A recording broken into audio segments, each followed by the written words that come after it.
आता तुम्हाला आर्किमिडीसची गोष्ट माहिती का? एक दुसरा हिरो नावाचा एक राजा होता, त्याला एक सोन्याचा मुकुट करून दिला एका सोनाराने, आणि त्याला असं वाटलं की या सोन्याच्या मुकुटामध्ये भेसळ आहे काहीतरी. तर त्यांनी आर्किमिडीसला बोलवलं आणि सांगितलं या सोन्याच्या मुकुटात भेसळ आहे का, जरा मला शोधून दाखव. पण अट एकच आहे की तो मुकुट खूप सुंदर आहे, तो तू खराब नाही करायचा. आता तुला शोधता येते का ते भेसळ ते मला सांग. आणि मग आर्किमिडीस त्या विचारात होता की काय करता येईल ते. आणि मग पुढे गोष्ट सुरू होते. आर्किमिडीस एके दिवशी आंघोळ करीत होता.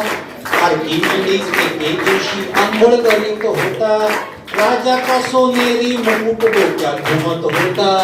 राजाचा सोनेरी मुकुट डोक्यात घुमत होता. सोन्याच्या या मुकुटामधली भेसळ शोधू कशी. सोन्याच्या या मुकुटामधली भेसळ शोधू कशी. विचार करता करता त्याने पाण्यात मारली ढुशी.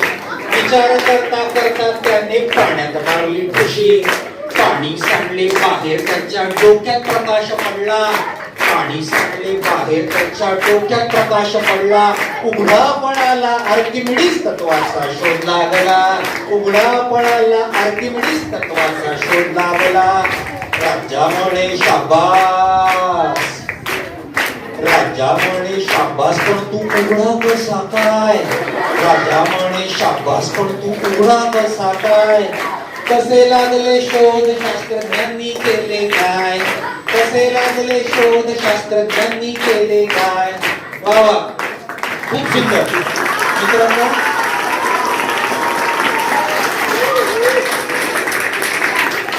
कसे लागले शोध शास्त्रज्ञांनी केले काय.